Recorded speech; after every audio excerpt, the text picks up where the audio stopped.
당신은 아십니까? 신장이 망가져서 투석을 하게 되면 일주일에 3번, 한 번에 4시간씩 기계에 묶여 있어야 합니다. 한 달 치료비만 수백만 원, 삶의 질은 바닥으로 떨어지죠. 하지만 여기 단돈 2,000원으로 그 끔찍한 미래를 바꿀 수 있는 방법이 있다면 믿으시겠습니까? 특히 소변을 볼 때 거품이 꺼지지 않고 둥둥 떠다닌다면 당신의 콩팥은 지금 살려달라고 비명을 지르고 있는 겁니다. 오늘 소개할 이 3가지 과일은 신장 내과 의사들도 인정하는 최고의 천연 해독제입니다. 지금 바로 구독과 좋아요를 눌러주시면 당신의 콩팥을 지키는 가장 확실한 의학적 솔루션을 매주 받아보실 수 있습니다. 우리는 흔히 아침 첫 소변에서 거품을 발견하곤 합니다.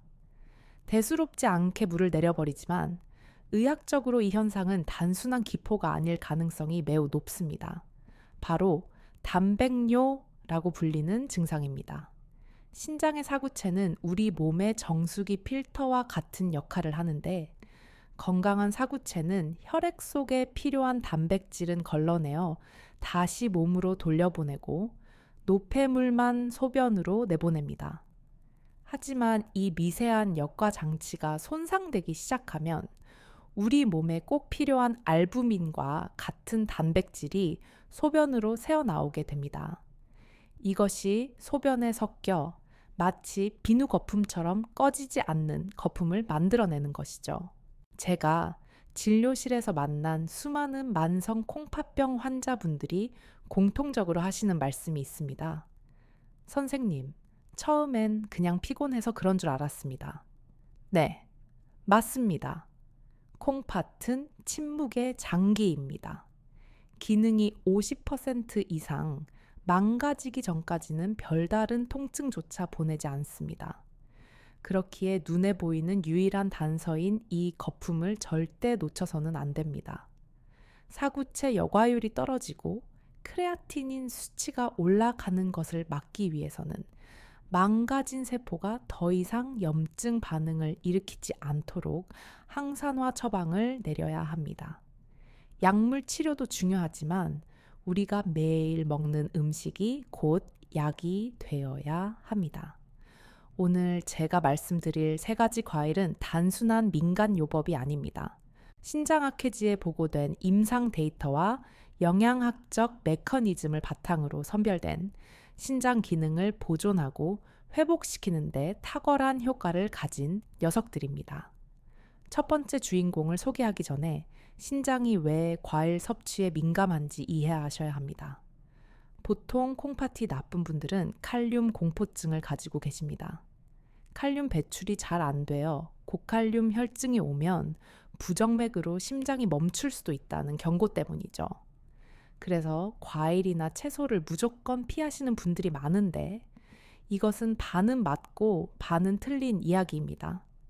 모든 과일이 위험한 것이 아니라 칼륨 함량은 낮으면서 한겸증 작용을 하는 특정 과일들은 오히려 적극적으로 섭취해야 합니다. 그 첫 번째 해결책이 바로 우리에게 너무나 친숙한 과일, 배입니다.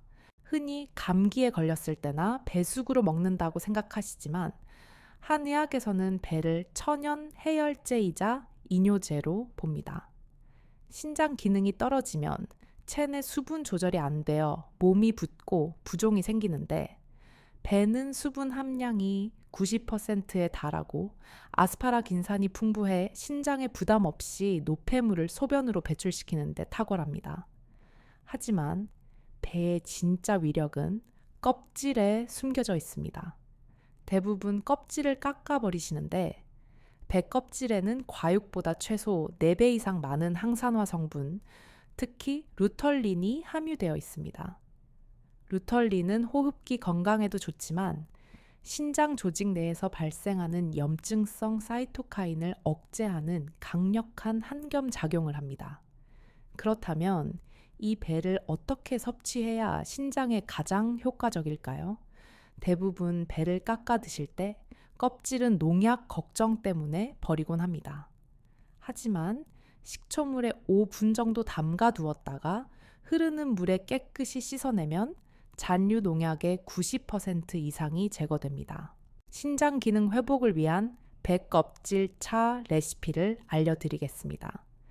배 한 개를 껍질째 깍둑 썰기하여 물 1리터와 함께 30분 정도 푹 끓이시면 됩니다. 이때 생강 한 쪽을 추가하면 신장의 양기를 북돋아 주어 이뇨 작용의 효과가 배가 됩니다. 하루 한두 잔 따뜻하게 드시는 이 습관 하나가 꽉 막힌 신장의 필터를 청소하는 첫걸음이 될 것입니다. 이제 두 번째 주인공을 소개할 차례입니다. 신장 질환은 기본적으로 혈관 질환입니다. 신장은 우리 몸에서 모세혈관이 가장 많이 뭉쳐있는 덩어리이기 때문이죠. 따라서 혈관이 늙고 딱딱해지면 신장 기능도 필연적으로 멈추게 됩니다.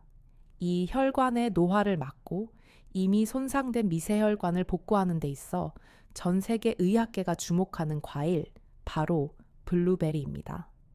미국 타임지가 선정한 세계 10대 슈퍼푸드이기도 한 블루베리는 단순한 과일이 아니라 신장내과 의사들에게는 강력한 항산화제로 통합니다. 핵심은 블루베리의 짙은 보라색을 내는 천연 색소, 안토시아닌에 있습니다. 신장이 약한 분들의 혈액을 검사해 보면 활성산소 수치가 정상인보다 월등히 높게 나옵니다. 이 활성산소는 콩팥 세포를 무차별적으로 공격하여 염증을 일으키고 결국 사구체를 굳게 만들어 섬유화를 진행시킵니다. 안토시아닌은 이러한 활성산소를 제거하는 능력이 일반 과일의 수십 배에 달합니다. 실제로 쥐를 대상으로 한 실험에서 블루베리 추출물을 투여했더니 신장 조직의 산화적 손상이 억제되고 염증 수치가 유의미하게 감소했다는 연구 결과가 다수 보고되었습니다. 또한 블루베리는 칼륨 함량이 100g당 77mg 정도로 매우 낮습니다.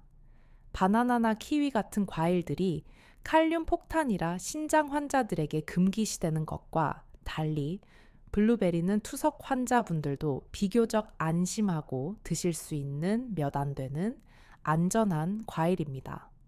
그렇다면 하루에 얼마나 먹어야 할까요? 아무리 좋은 약도 과하면 독이 됩니다. 일반적인 성인의 경우 하루 20알에서 30알 정도가 적당합니다. 여기서 중요한 팁을 하나 드리자면 생 블루베리보다는 냉동 블루베리를 추천합니다. 블루베리를 얼리면 세포벽이 파괴되면서 안토시아닌이 더 쉽게 용출되어 체내 흡수율이 높아진다는 연구 결과가 있습니다. 요거트에 섞어 드시거나 샐러드에 곁들여 드시는 것도 좋지만 신장 건강을 위해서라면 갈아서 드시는 것은 피하는 게 좋습니다. 과일을 갈게 되면 당 흡수 속도가 빨라져 혈당 스파이크를 유발할 수 있는데 이는 당뇨 합병증으로 신장이 나빠진 분들에게 치명적일 수 있기 때문입니다. 천천히 꼭꼭 씹어서 드시는 것이 침샘을 자극하여 소화를 돕고 영양소 흡수를 최적화하는 가장 좋은 방법입니다. 자, 이제 마지막 세 번째 과일이 남았습니다. 앞서 말씀드린 배와 블루베리도 훌륭하지만 사실 이 과일이야말로 마트에서 가장 흔하게 볼 수 있으면서도 신장 기능을 지키는 데 있어 가성비 최강의 명약이라 할 수 있습니다. 네, 바로 아침의 금이라 불리는 사과입니다. 아마 의아해 하시는 분들이 계실 겁니다. 선생님, 사과는 달콤한 과일인데 당뇨가 원인인 신장병 환자에게 위험하지 않을까요? 아주 예리한 지적입니다. 하지만 이것이 바로 제가 오늘 사과를 마지막 히든카드로 꼽은 이유입니다. 사과에는 다른 과일에는 없는 특별한 식이섬유, 펙틴이 다량 함유되어 있습니다. 펙틴은 장에서 젤리처럼 끈적끈적하게 변하여 우리가 섭취한 당분이 혈액으로 급격히 흡수되는 것을 막아주는 방어막 역할을 합니다. 즉, 사과는 단맛이 나지만 혈당을 천천히 오르게 하는 착한 과일인 셈이죠. 더욱 놀라운 것은 이 펙틴이 혈관 청소부 역할을 한다는 점입니다. 신장 질환이 진행되면 혈액 속에 나쁜 콜레스테롤과 중성 지방이 쌓여 끈적해지기 쉬운데 사과의 펙틴과 폴리페놀 성분은 이 기름때를 흡착하여 몸 밖으로 배출시킵니다. 결과적으로 혈액이 맑아지고 혈압이 안정되면서 과부하가 걸려있던 신장의 사구체가 비로소 쉴 수 있는 환경이 만들어지는 것입니다. 실제로 핀란드에서 1만 명을 대상으로 진행된 대규모 역학 조사 결과 사과를 즐겨 먹는 그룹이 그렇지 않은 그룹에 비해 뇌졸중 발병 위험이 50% 이상 낮았다는 사실은 사과가 혈관 건강, 나아가 신장 혈관 건강에 얼마나 치명적으로 중요한지를 증명합니다. 하지만 여기서 반드시 짚고 넘어가야 할 주의사항이 있습니다. 신장 환자분들은 항상 칼륨 수치를 체크하셔야 합니다. 다행히 사과는 100g당 칼륨 함량이 약 100mg 내외로 바나나 약 350g나 토마토 약 205g에 비해 현저히 낮습니다. 이는 칼륨 배출 능력이 떨어진 만성 콩팥병 환자분들도 하루 반 개에서 한 개 정도는 부담 없이 드실 수 있다는 뜻입니다. 단, 늦은 밤보다는 활동량이 많은 아침이나 점심에 드시는 것이 에너지 대사 측면에서 훨씬 유리합니다. 아침 사과는 금, 저녁 사과는 독이라는 옛말이 괜히 더 있는 것이 아니죠. 자, 이제 우리는 신장을 살리는 3가지 무기, 배, 블루베리, 그리고 사과를 모두 손에 넣었습니다.